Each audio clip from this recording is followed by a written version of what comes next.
তাঁত শিল্পীদের পাশে কৃষ্টি। হ্যাঁ, কৃষ্টি যে সংস্থার ট্যাগলাইন হলো ওয়্যার ইয়োর ট্র্যাডিশন। তারা যে বয়ন শিল্প এবং তাঁতিদের জন্য ভাববে এ আর নতুন ভাবনা কি, আর সেই ভাবনা থেকেই নতুন উদ্যোগ লুম কথা। ইতিমধ্যেই এই লুম কথা শুরু হয়ে গেছে। 24শে মে এই প্রদর্শনীর শুভ সূচনা করলেন সেবা কেন্দ্রের ফাদার অ্যান্টনি এবং দীপাঞ্জলি ফাউন্ডেশনের বিশেষভাবে সক্ষম শিশুরা। 26শে মে পর্যন্ত কর্পোরেট ইনে চলবে এই এক্সিবিশন। কৃষ্টির কর্ণধার রেশমি চ্যাটার্জি জানিয়েছেন, করোনার কালেই মূলত তাঁত শিল্পীদের কথা ভেবে কৃষ্টির জন্ম। শিল্পীদের সঙ্গে সরাসরি কাজ করে তিনি বুঝেছেন মেলা প্রদর্শনীই নয়, তাদের উন্নতির জন্য দরকার আরও কিছু উদ্যোগের। কৃষ্টির দ্বিতীয় উদ্যোগ তনুজা, পুলকিতা, মুক্তা, প্রিয়ঙ্গতা, লিপিকাদের মতো তৈরি করা হলো বিপুল সংখ্যক মহিলা শিল্পোদ্যোগীদের। মুর্শিদাবাদ আছে, পিংলা আছে, পশ্চিম মেদিনীপুরে পিংলা আছে, হাওড়া তো আছেই, তারপরে হুগলি আছে, বিভিন্ন জায়গা থেকে আছে শিল্পীরা।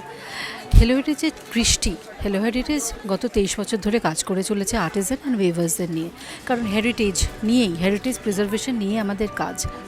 সেইখানে ব্যাপারটা হলো যে কৃষ্টি, যেটা তাদের হ্যান্ডলুম সেকশন, স্পেশালভাবে এই এক্সিবিশনটা কিন্তু অর্গানাইজ করেছে একটা উদ্দেশ্য নিয়ে। আমরা দেখতে পাচ্ছি যে পোস্ট কোভিড একটা সাংঘাতিক চেঞ্জ এসছে মার্কেটে। এদিনের অনুষ্ঠানে উপস্থিত থাকলেন দ্য জর্জ টেলিগ্রাফ গ্রুপের ম্যানেজিং ডিরেক্টর এবং অল ইন্ডিয়া ফুটবল ফেডারেশনের senior vice president Shri Subrata Dutta মহাশয়।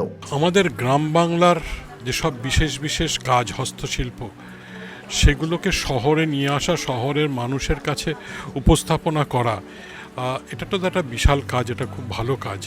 কারণ শহরের মানুষ এখন বিভিন্ন হস্তশিল্পের কাজ তাদের সামনে পাচ্ছে এবং সেখান থেকে তারা ক্রয় করতে পারছে। এই কাজটা কৃষ্টি করছে।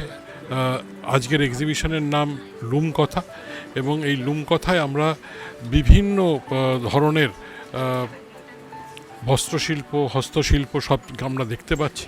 সেগুলো খুবই সুন্দর, প্রত্যেকটা বিশেষত্ব আছে প্রত্যেকটা, এবং যারা যারা দেখছে এই প্রদর্শনী তারা সত্যি খুব আনন্দিত হচ্ছে, এবং যারা যে জিনিসই নিয়ে যাচ্ছে তারা কিন্তু গর্বের সঙ্গে নিয়ে যাচ্ছে, তাদের ভালো লাগাটা বৃদ্ধি পাচ্ছে। কৃষ্টির প্রজেক্ট ডিরেক্টর মহুয়া মুখার্জি। আমরা পৌঁছে গিয়েছিলাম লুম কথায়। কৃষ্টির যে কোনো উদ্যোগ, সেটা যেই কাজ করবেন তার সেখানে একটা বিরাট ভালো লাগা থাকবে।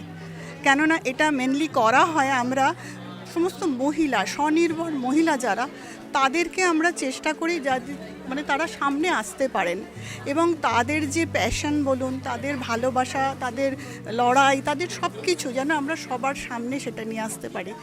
আর এখানে যারা এসেছেন প্রত্যেকের নিজস্ব কাজ বলুন বা প্রোডাক্টের আলাদা আলাদা বিশেষত্ব কিছু আছে।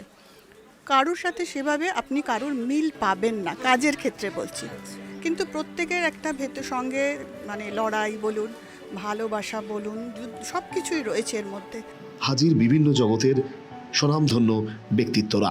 খুবই ভালো। এখানে যেটা স্পেশালিটি আমি দেখতে পাচ্ছি যে অন্য জায়গায় একটা জেনারেল ক্রাউড থাকে, এখানে একটু যারা এসেছেন মানে যারা স্টল দিচ্ছে প্লাস যারা শপিং মার্কেটিং করতে আসছে তাদের একটা কোয়ালিটি আছে। অ্যাস্ট্রোলজি ইন্ডিয়াতে বহু বছর ধরেই রয়েছে, মানে যুগ যুগান্তর ধরে, কিন্তু ট্যারো কার্ডস তো ঠিক আমাদের দেশের নয়। ট্যারো কার্ডস বা নিউমারোলজি এগুলো সেইভাবে এখনও পরিচিতি পায়নি, পপুলার খুব একটা স্মল সেক্টরের মধ্যে রয়েছে। তো এই বিভিন্ন এক্সিবিশনগুলো দিয়ে আমি প্রচার করতে পারি যে এই আর্টগুলো কিন্তু খুব কার্যকরী। মানুষের চাহিদার কথা মাথায় রেখে কেবল প্রদর্শনী ভাবনাই নয়, রেশমি চ্যাটার্জি জানালেন কৃষ্টি গবেষণা করছে ট্রাইবাল টেক্সটাইল নিয়েও। একই সঙ্গে এখানে সুযোগ রয়েছে ফ্যাশন ডিজাইনার শিক্ষার্থীদের ইন্টার্নশিপেরও। স্বাভাবিকভাবেই তাঁত শিল্পীদের পাশে এর আগে কখনো কোনো সংস্থা এইভাবে দাঁড়ায়নি। মূলত 18টি স্টল নিয়ে কৃষ্টির এই উদ্যোগকে স্বাগত জানাতেই হয়। ব্যুরো রিপোর্ট, বাংলার পালস টিভি।